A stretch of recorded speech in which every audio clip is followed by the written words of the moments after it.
حي على الفلاح. رب العالمين والصلاة والسلام على رسوله الكريم وعلى آله وصحبه أجمعين أما بعد. أعوذ بالله من الشيطان الرجيم. بسم الله الرحمن الرحيم.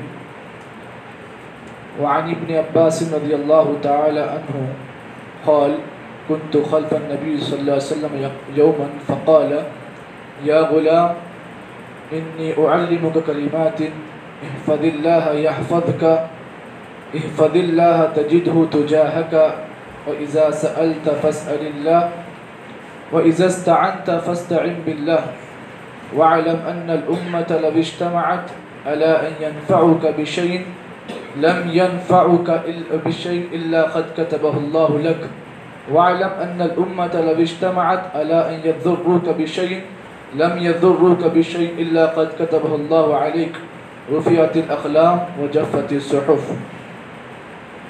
محترم بھائیوں اور بزرگوں، گزشتہ دروس میں آپ حضرات کے سامنے اس ٹاپک پر بات چل رہی تھی کہ اللہ رب العالمین انسانوں کے اعمال کو اللہ تعالیٰ دیکھتا ہے. اللہ تعالیٰ کی نگاہ انسانوں کے ہر عمل پر ہوتی ہے، جسے عربی زبان میں مراقبہ کہتے ہیں.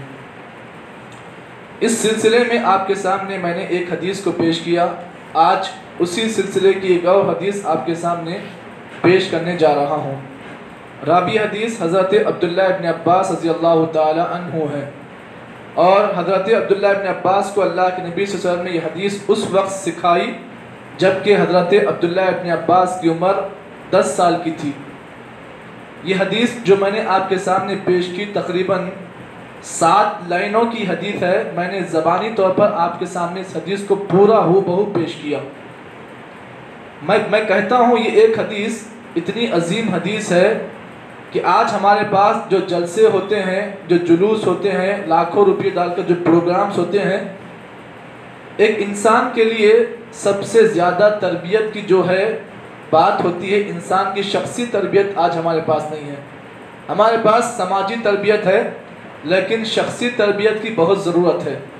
اور یہ حدیث جو میں نے آپ کے سامنے پیش کی ہے، شخصی تربیت کے لیے ایک حدیث کافی ہے. آج ہمارے پاس تربیت کے نام پر جو جلوس ہوتے ہیں، چاہے وہ ہفتہ واری جلسے ہوں یا پھر سہ ماہی جلسے ہوں یا پھر لمبے لمبے پروگرام صبح سے شام تک کیوں نہ ہو، لیکن یہ ایک حدیث اتنی عظیم حدیث ہے کہ کسی بھی انسان کے لیے شخصی تربیت کے لیے ایک حدیث کافی ہے. آج ہمارے پاس کمی ہے شخصی تربیت کی.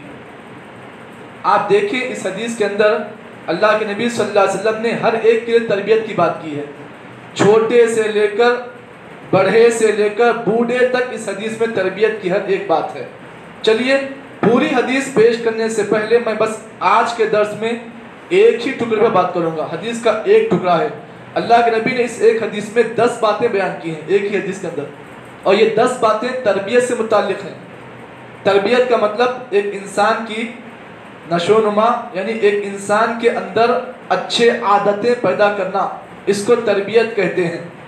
اس ایک حدیث میں 10 باتیں بتائی گئی ہیں. میں صرف آج کے درس میں ایک ہی چیز پر بات کروں گا. چلیے راوی حدیث کون ہے؟ حضرت عبداللہ ابن عباس رضی اللہ تعالیٰ فرماتے ہیں کنت خلف النبی صلی اللہ علیہ وسلم یوما، میں اللہ کے نبی محمد صلی اللہ علیہ وسلم کے ساتھ ایک مرتبہ آپ کے پیچھے تھا. اللہ کے نبی صلی اللہ علیہ وسلم نے فرمایا یا غلام، اے بچے.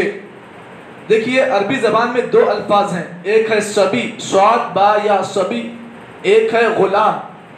صبی کہتے ہیں اس بچے کو جو جوان نہ ہو، جو بلوغت کی عمر کو نہ پہنچے، اسے صبی کہتے ہیں. اسی لیے اللہ کے نبی نے فرمایا وَعَنِ الصَّبِيِّ حَتَّى يَحْتَلِمْ، اللہ تعالیٰ نام اعمال میں اس بچے کے گناہ کو نہیں لکھتا ہے جو بالغ نہ ہو.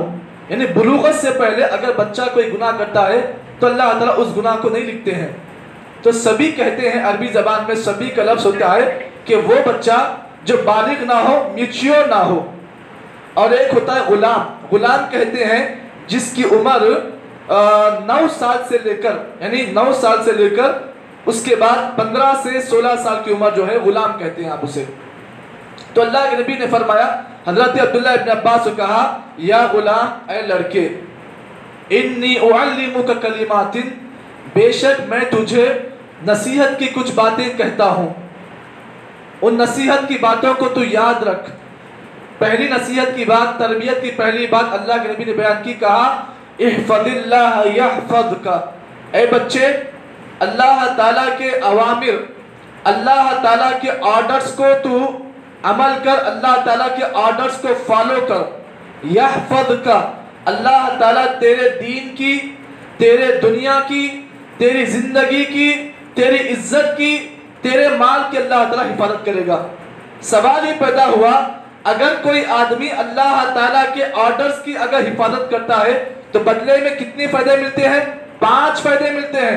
پہلا فائدہ, اللہ تعالیٰ اس بندے کے دین کو اللہ محفوظ رکھتے ہیں. دوسرا فائدہ, اللہ تعالیٰ اس بندے کے دنیا کو محفوظ کرتے ہیں. تیسرا فائدہ, اللہ تعالیٰ اس بندے کے مال میں اللہ تعالیٰ حفاظت کرتے ہیں. چوتھا فائدہ, اللہ تعالیٰ اس بندے کے عزت میں اللہ تعالیٰ حفاظت کرتے ہیں. پانچواں فائدہ, اللہ تعالیٰ اس انسان کے ہر چیزوں میں اس کی حفاظت کرتے ہیں. تو ایک چیز ہے, ایک آفر, ایک چیز ہے اور آفر 5 ہے. آپ کو کیا کرنا ہے؟ صرف اللہ تعالیٰ کے آرڈرز کو آپ عمل کرنا ہے. تو اللہ بدلے میں کیا کرتا ہے آپ کو؟ 5, جی ہاں, آفر دیتا ہے. ایک کام 5 آفر. تو اللہ کے نبی نے کہا احفظ اللہ یحفظک, بچے اللہ تعالیٰ کی احکامات کی تو حفاظت کر, اللہ تعالیٰ تیری حفاظت کرے گا. چلیے اس کی تہ میں جاتے ہیں. میری عادت ہے میں کسی بھی بات کو گہرائی میں لے جاتا ہوں, اس کے بعد آپ کو کہتا ہوں. چلیے اس حدیث کی گہرائی میں آپ کو لے جاؤں گا. بس ایک ہی ٹکڑے بات کر رہا ہوں, پوری حدیث اگر بات کروں گا لمبی جائے گی بات, صرف ایک ٹکڑے میں بات کروں گا. تو اللہ کے نبی نے فرمایا اللہ تعالیٰ کے اوامر, دیکھیے اللہ تعالیٰ کے بہت سارے اوامر ہیں, اللہ تعالیٰ کے بہت سارے آرڈرز ہیں, لیکن ان آرڈروں میں 5 آرڈر بڑے اہم ہیں. کتنے آرڈر؟ 5. خان صاحب 5 آرڈروں کو یاد رکھیے. یہ 5 آرڈرز اتنے اہم ہیں کہ اگر آپ ان 5 آرڈرز کو اگر فالو کرو گے تو اللہ تعالیٰ بدلے میں کیا کرے گا؟ آپ کے دین, دنیا, عزت, مال سب کی حفاظت. پہلا آرڈر اللہ کا کیا ہے؟ طہارت. ایک انسان کو یہ بات بتائی گئی کہ بندہ طہارت سے رہے. کیوں؟ میں کہوں گا کیوں. اس لیے کہ اللہ کے نبی نے کہا الطہور شطر ایمان, صفائی پاکی کیا ہے؟ آدھا ایمان ہے. مطلب یہ ہے کہ پورا ایمان اگر آپ دیکھیں تو 100% پورا ایمان ہے, اور پورے ایمان میں 50% صرف طہارت کی بات ہے, اور بقیہ 50% نمازیں وغیرہ ہیں. تو معلوم یہ ہوا کہ اللہ کے نبی نے اس حدیث میں یہ بات بیان کی کہ اگر کوئی انسان اللہ تعالیٰ کے جو 5 آرڈرز ہیں ان میں سے پہلا آرڈر جو ہے طہارت ہے. اسی لیے اللہ کے نبی نے حدیث میں کہا کہ پاکی صفائی آدھا ایمان ہے. یہ پہلا آرڈر ہے. آپ کو چاہیے کہ اللہ کے نبی نے فرمایا لا يقبل اللہ صلاة بغیر طہور. اللہ کے نبی نے فرمایا اللہ تعالیٰ بندے کی ایک بھی نماز کو قبول نہیں کرتے. کب تک؟ جب تک کہ بندہ طہارت کے ساتھ اس عمل کو نہ کرے. معلوم یہ ہوا کہ اگر آپ کی طہارت میں گڑبڑی ہے تو آپ کی نماز میں بھی گڑبڑی ہے. آپ کی طہارت مکمل ہے تو نماز مکمل ہے, اگر طہارت خراب ہے نماز بھی خراب ہے. اگر آپ وقت کے امام ہیں, امام سدیس کے پیچھے بھی نماز پڑھ رہے ہیں, اگر طہارت صحیح نہ ہو تو تب بھی نماز آپ کی قبول ہے نہیں ہے. تو پہلا حکم اللہ کا کیا ہے؟ طہارت ہے. اسی لیے اللہ تعالیٰ نے اللہ کے نبی کو اسی کا حکم دیا تھا. نماز کا حکم اللہ کے نبی کو بعد میں ملا, پہلے کیا حکم ملا؟ یا ایھا المدثر قم فانذر وربک فکبر وثیابک فطہر. اللہ کی تعریف سے پہلے ہے انسان کے اندر طہارت. طہارت جب صحیح ہے تو نماز بھی صحیح ہے. تو اللہ کا پہلا حکم طہارت ہے. دوسرا حکم اللہ کا جو ہے وہ ہے نماز. وہ ہے نماز. یہ اللہ کا ایک ایسا عظیم حکم ہے کہ اللہ تعالیٰ کہتے ہیں کہ جو بندہ میرے اس حکم کو اختیار کرتا ہے, عمل کرتا ہے, تو بدلے میں بندے کے لیے 5 انعامات دیتا ہوں. تو نماز ایک اللہ تعالیٰ کا حکم ہے جو حکموں میں سب سے اہم حکم ہے. اسی لیے سلف صالحین اور صحابہ کہتے ہیں کہ ہمارے نزدیک ہمارے نزدیک ہم لوگ سب سے بڑا گناہ یعنی شرک سے بھی خطرناک گناہ ہم اپنے نزدیک جس چیز کو سمجھتے ہیں وہ ہے نماز. اگر کوئی انسان نماز چھوڑ دیتا تو ہم اس آدمی کے لیے بڑے گناہ کا اقرار کرتے. آج ہمارے پاس کیا ہے؟ سب سے چھوٹا گناہ کیا ہے؟ نماز چھوڑنا. اور سب سے بڑا گناہ کیا ہے؟ کچھ اور ہے. تو معلوم یہ ہوا نماز چھوڑنا صحابہ کے نزدیک اتنا بڑا گناہ تھا. آج ہم نے کیا کیا؟ اس کو بڑا لائٹ لے لیا. تو اللہ کا دوسرا حکم کیا ہے؟ طہارت کے بعد نماز ہے.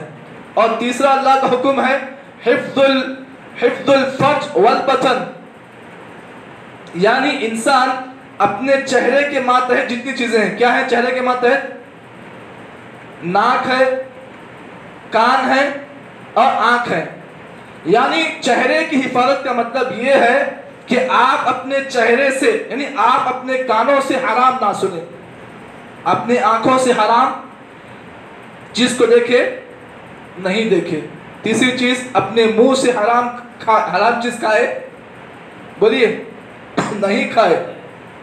تو معلوم یہ ہوا کہ ایک حرام لقمہ کھانے سے آپ کی 40 دن کی نماز قبول نہیں ہے. یہاں پر کیا ہوتا ہے؟ دال عبداللہ گڑ تھیلے میں جو بھی آگے کھا لیے، اس کی بنا پر کیا ہوتا ہے؟ اس سے آپ کی نمازوں میں بہت بڑا خلل واقع ہوتا ہے.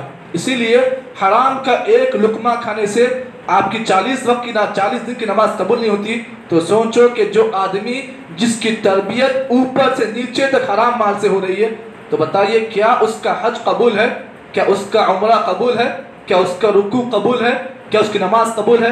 میں کہوں گا اس کی ایک بھی رکعت قبول نہیں ہے. اس کے بعد اللہ کا چوتھا حکم ہے حفظ الیدین، یعنی بندے کو اللہ نے ہاتھ دیے ہیں. کیوں دیے ہاتھ؟ حرکت کرنے کے لیے دیے ہیں. تو اللہ نے جہاں پر ہاتھ دیے ہیں وہیں پر ان ہاتھوں سے انسان کسی پر ظلم نہ کرے، کیونکہ ظلم کرنا اللہ کے نزدیک بہت بڑا گناہ ہے. اللہ تعالیٰ نے خود اپنی ذات کے اوپر ظلم کو حرام کیا ہے. تو بتائیے جس چیز کو اللہ نے حرام کیا ہے تو بندے اگر اسے حلال کہتے ہیں یا حلال سمجھتے ہیں تو گویا کہ وہ شریعت کے اندر اللہ تعالیٰ کی مخالفت کر رہے ہیں. جبکہ اللہ نے جس چیز کو حرام کیا ہے تو آپ کا بھی کام کیا ہونا چاہیے؟ اس کو آپ حرام سمجھے. تو بس 4 احکامات بتائیں، اور 5واں حکم جو ہے انشاءاللہ کل کے درس میں آپ کے سامنے پیش کیا جائے گا. بس ایک ٹکڑا بھی مکمل نہیں. آج کا درس بتائیے کتنی عظیم حدیث ہوگی ہے. تو بس اللہ سے میں یہی دعا کرتا ہوں کہ جتنی باتیں بتانے کا موقع ملا اس حدیث کی روشنی میں، اللہ تعالیٰ سب سے پہلے بولنے والوں کو اور بعد میں اللہ تعالیٰ سننے والوں کو اس پہ عمل کی توفیق عطا کرے. سبحان اللہ بحمدہ، سبحانک اللہم بحمدک، نشہد ان لا الہ الا انت، نستغفرک ونتوب الیک.